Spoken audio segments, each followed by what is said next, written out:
pang Kalingap, mini-scout ako dito. Yan po yung bahay po nila sira. So, kausapin po natin to. Mga Kalingap, nasa loob pa ata yung tao. Sira-sira na yung bahay. So po! Ayan. Ne? Ayun. Asa si nanay mo? Dito po. Ha? Hindi si nanay mo? Ayan. Si tatay mo wala dyan? Ano pangalan mo tabi ni? Lizel po. Lizel? Ilan taon ka nga, Lizel? 13 po. Ha? 13. 13? Saan nag-aral si Lizel? Moreno po. Ayun. So, kumusta ang pag-aaral mo, Lizel? Okay lang naman po. Ilan kayong magkapatid lahat? 3 po. Ah, 3? 3 kayo lahat? Opo. Nasaan si tatay mo? Nasa Maynila po. Ah, Maynila? Nag-ano doon? Nagtatrabaho po. Anong trabaho? Construction worker po. Ah, construction. Kumusta ang pag-aaral mo, Lizel? Medyo okay lang naman po. Hindi ka man nahihirapan?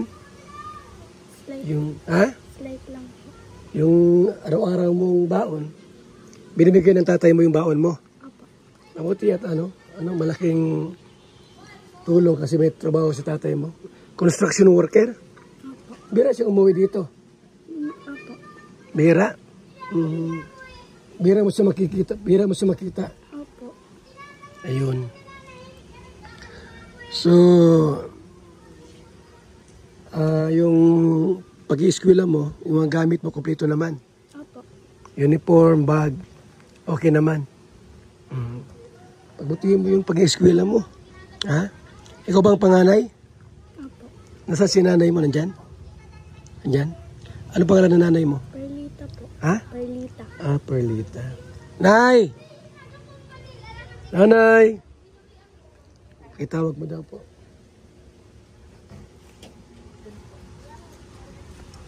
Tawag mo na si nanay mo. Nay! Ang pangalan? Perlita? Opo. Perlita. Yan si nanay Perlita. Bahay niyo ba ito?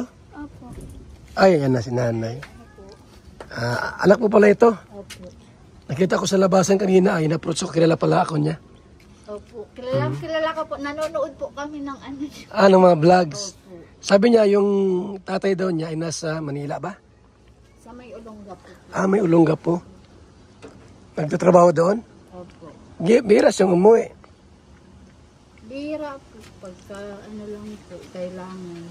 Emergency lang po. Pagka kailangan. Tapos, mabuti po nagpapadala ng pera sa inyo. Opo, pag po, kada sahod po ng ay Sabado. At tuwing Sabado nagpapadala. Opo. Mabuti naman po at siyempre yung anak mo nag-eskwela. Ilan ba anak mo lahat? Pang-3 na po. Dalawa. Pang-3 yan. Po, Siya bang panganay? pinakapanganay. Pinakapanganay si Lizel. Sabi ko kay Lizel, mag-aaral lang mabuti. Ha? Kumusta ang pag-aaral mo, Lizel? Okay lang po. Huwag mo lang magbarkada. Di ba? Kasi ang barkada, nandyan lang yan. Kaya hindi lahat ng barkada ay nakakabuti sa atin. Minsan may mga barkadang mapapasama. Mapapaaway, mapapalaban. Di ba? So, kumusta naman natin ang buhay nyo dito? Okay naman kayo? Parawas naman po kahit pa paano. Nakakaraos naman kayo araw-araw? Yung lang po, kumbaga sa pagkain, panggastos. Okay naman po kaya lang. Kulang pa rin po. Tingnan nyo po ang bahay namin, hindi namin. Yung ano? Bahay nyo ba ito, te? Ano po, ngayon po, kami po ang nakatira pero yung papa ko po sa kanya po. Matagal na kayo dito? Nasaan yung papa mo? Nakahiwalay man na po. Kami na po ang pinatira. Kayo ang pinatira dito? Nandun po sa isa kong kapatid. Wala man mga daing si Lizel sa'yo? Wala man si mga hinaing o ano? Hindi ko nga po masyadong yung pampiin. Hindi ko na Wala ka man, Lizel, mga problema? Kasi yung tatay mo pala ay nagpapadala linggo-linggo. Ano? Sapat naman yung pinapadala sa inyo? Ha? Sapat naman ate yung binibigay ni ano? Ha? kulang na po. Bakit magkano ang pinapadala? Sahod na lang po ay 23 plus lang po. Kasi 3,000. Opo, 7. Linggo-linggo. Mm.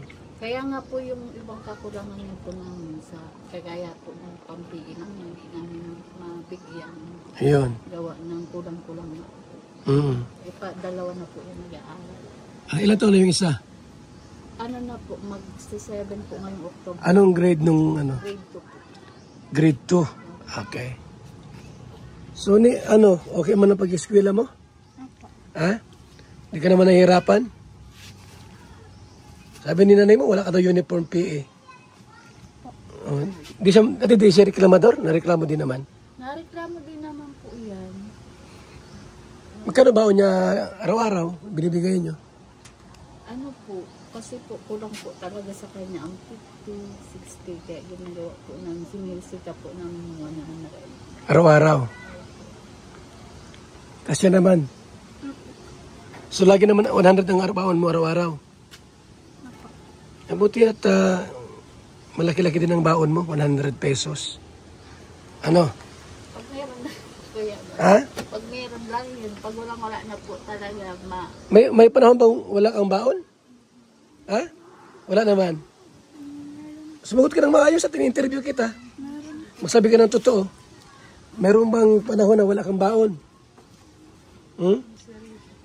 Ha? May panahon na walang baon? May panahon ba naglalakad ka na lang? Hindi naman. meron po. May time ba naglalakad na lang siya? Opo daw. Minsan nasabi na naman, nagbakal pala. Bakit? Walang baon? Opo, kulang. Kulang? Tapos pag kulang ang ano mo, saan ka lumalapit? Sino hinihingan mo? Si mama mo. Kinabukasan, may baon na. Mabuti naman na at lagi kang may pera, no? Nangihiram lang po talaga minsan pag wala na po talaga. Ha? Nangihiram na po sa kapitbahay kasi nagpapahira. Minsan? Mabuti, wala kang utang sa tindahan. Meron din. Meron naman po. Ha? Meron po. Hindi po maiwasan. Di may iwasan na may nakakautang ka sa tindahan, ano? Po. Gawa ng dalawa po yan. Mabuti si mister mo, mabait. Yun naman po. Berang umuwi dito, mister mo. Opo. Bakit daw? Kasi po, sayang pamasahe, malayo po. Double ano po siya dalawang sakay po siya ang pamasahe po. Ayun. At least, nag-eskwela si Lisel. Kumusta Lisel ang grade mo sa school? Okay man po, medyo mataas. Mataas naman? Na 70 man? Hanggang 80 lang. 80? Walang 90? At least may 80 ka. May 70? Wala po. Very good. Sa 80, anong pinakamataas? 89? Opo. Very good. Talagang tulungan mo pamilya mo at ikaw ang inasahan nila pagka may trabaho ka na. Nung ano nga kuya ba, yung grade 7 po siya. Bumagsak po yan. Bakit? Kasi napabayaan ko po. Bumagsak siya? Bakit? Napabayaan ko din po. Napabayaan mo siya sa pag-aaral? Bakit napabayaan ka ng nanay mo? Anong naramdaman mo noon? Wala alam na. Ha? Nagalit. Sino? Nagalit sino? Bakit? Hindi na po ako nakakapasok dahil lang bakit. Kailan yun? Yung grade 7 po. Sumama ang loob mo? Summer po yan. Ha? Nag-summer po yan. Masakit yun, yung gano'n, no? Ba't mo siya pinabayaan, napabayaan? Ano po kasi yung time na dalawa na po yan. Talagang may time po talagang tapos na tapos. Kulang na yung padala ni mister mo. Bago ang mga uniform mo? Luma. Luma na mga uniform niya? Po niyan, bigay lang po nung pinsan niya. Buti kasya naman. Yung sapatos niya kasya naman. Yan lang po, wala na po talaga sa magagamit na. Di siya nagreklamo din naman. Nareklamo po yan, mareklamo po yan sa akin. Sa'yo. Pero sa ibang tao po, hindi. Kailan wala ka namang magawa at wala ka naman din siguro pambili. Opo. Ikaw ni, anong sakali niya magkapira si Kuya Bal, anong request mo kay Kuya Bal? Cellphone po. Masilpon ka, magkajowa ka niyan. Wala kang cellphone? Wala po. Ha? Yan ang bang cellphone natin? Wala po yung cellphone. Yun nga din po, yung din pong grade 7 siya at kasagsagan po ng online. Kaya medyo nagbagsak din po. Wala siyang Wala siya pong cellphone. Wala siyang magamit. Mali natin merong makapanood, may maraming cellphone, bibigyan ka. Ano? Yun nga po ang matagal niya nang inaano sa akin. Hindi ko po mabigyan at kapos nga po. Doon ako galing sa labasan, nag-scout kasi ako. Nakilala pala ako nito. Ba't nanonood ka ng... Saan kayo nanonood? Wala kayong cellphone? Meron naman po ako webel isa. Meron ka. Kailangan ko din po yun at contact na po. Napanood mo ako ni? Kaya lang sira-sira na din po. Anong napanood mo sa akin? Nagtutulong-tulong? Opo, yung mga mahihirap. So medyo mahihain ang siya, no, te? Mayain po talaga. So,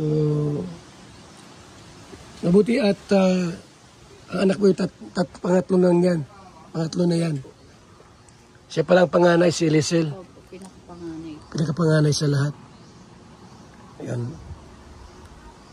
So ito yung bahay nila, ano, nila Lizel po, mga kaibigan. Yari lang po sa yero, mga kaibigan. Nawala po sa yero. Ayan, o. So dito kayo, dito sila nagluluto. Dito ate ang kusina nyo. So yan po, mga kaibigan, o. Yung kusina po nila. Ano po, hinaan namin na po May puno pala dyan ng ano, mangga? Nara po. Nara? Po yan. Ito na po kami dali natutulog. Dito? So, ano man, hindi ka man malungkot? Tula si Mr. lagi? Hindi ka man na-stress? Ha? Kasama ko po yung mga anak ko. Basta kasama ang mga anak mo. Okay lang. Ayun. Nasaan yung isang anak mo? Wala dito? Naglalaro po dyan sa labas. Naglalaro sa labasan. Okay. Sige ate, at may ano ko dyang bigas. Konting tulong sa inyo. At kung sakali po may updates, may mga iba pang tutulong sa inyo, yung request ni Lizel ay ano ay cellphone. Kailangan niya ang cellphone, no? Kailangan talaga niya ang cellphone. Pag-eskwela. Okay. Kunin ko na yung bigas ate, ha? Sige.